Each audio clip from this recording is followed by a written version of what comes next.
افضل مسلمان وہ ہے جس کی زبان اور ہاتھ سے دوسرے مسلمان سلامت رہیں۔ یہ حدیث مبارکہ جوامع الکلم میں سے ہے،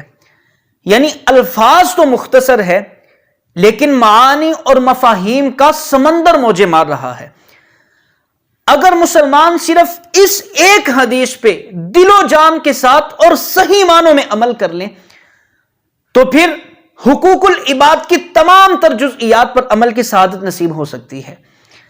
آج کل ہر طرف ظلم، ناانصافی، بدعہدی، دھوکہ، فریب، چغلی، غیبت، چوری اور ڈاکہ زنی، نہ جانے کتنی ہزاروں بیماریاں مسلم معاشرے میں پھیل چکی ہیں، اور یہ ہزاروں بیماریاں مسلم معاشرے کی ایذا رسانی کا باعث بنی ہوئی ہیں، اور آج ہر مسلمان اپنوں ہی کے ہاتھوں سے تکلیف اٹھا رہا ہے۔ کوئی اپنے گھر والوں سے تکلیف اٹھا رہا ہے، کوئی رشتہ داروں سے تکلیف اٹھا رہا ہے، کوئی گلی محلے سے، کوئی پڑوسیوں سے، کوئی دوست اور دوسرے دیگر اعزاء سے تکلیف اٹھا رہا ہے۔ اگر اللہ کے رسول کے اس فرمان کو بندہ اپنے لیے حرزِ جاں اور اپنے تمام تر افعال اور اعمال کے لیے ایک رہنما نشان بنا لے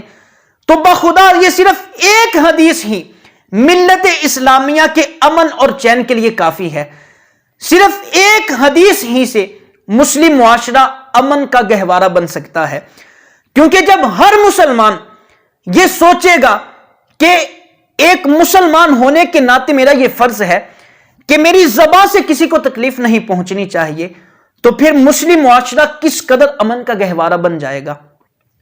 اور اگر انسان اپنے گھر کے اندر یہ سوچ لے کہ میں نے ایک مسلم ہونے کے ناطے، ایک مسلمان ہونے کی حیثیت سے میری زبان سے کسی کو تکلیف نہیں پہنچنی چاہیے، تو اس کا گھر بھی اس ایک حدیث پر عمل کرنے کی وجہ سے امن کا گہوارہ بن جائے گا۔ کیونکہ جب بندہ اس حدیث کو اپنی آنکھوں کے سامنے رکھے گا اور اسے اپنے لیے حرزِ جاں بنائے گا تو پھر کبھی اگر گھر میں بھی کوئی ایسی بات ہوتی ہے تو انسان ہزار بار سوچے گا کہ یار میری کوئی بات کرنے کی وجہ سے گھر والوں کو تکلیف تو نہیں ہوتی۔ اگر کبھی بیوی سے کبھی سالن میں کوئی نمک تیز ہو جائے یا کبھی کوئی غلطی ہو جائے تو انسان ہزار بار سوچے گا یار کہ میں اسے کچھ کہنے لگا ہوں، اس کا دل تو نہ توڑ بیٹھوں۔ اگر گھر والوں سے، ماں سے، بہن سے، کسی بھائی سے تکلیف، کوئی ایسا معاملہ سرزد ہوتا ہے، تکلیف دہ بات سامنے آتی ہے تو بندہ اس وقت بھی سوچے گا یار میں مسلمان ہوں،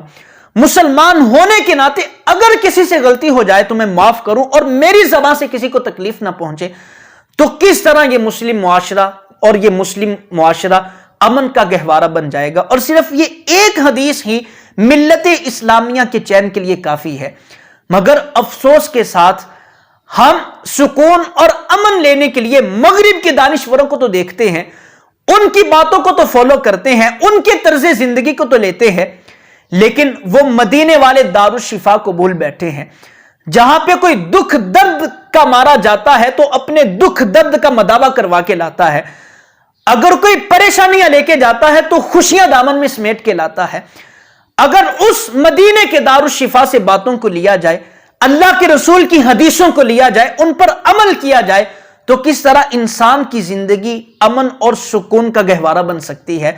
اور انسان کس قدر ملت کے اندر ایک نمایاں ہو کے چمکے گا اگر حضور علیہ الصلوۃ والسلام کی اس خوبصورت اور دل نشیں حدیث مبارکہ پر عمل کر لے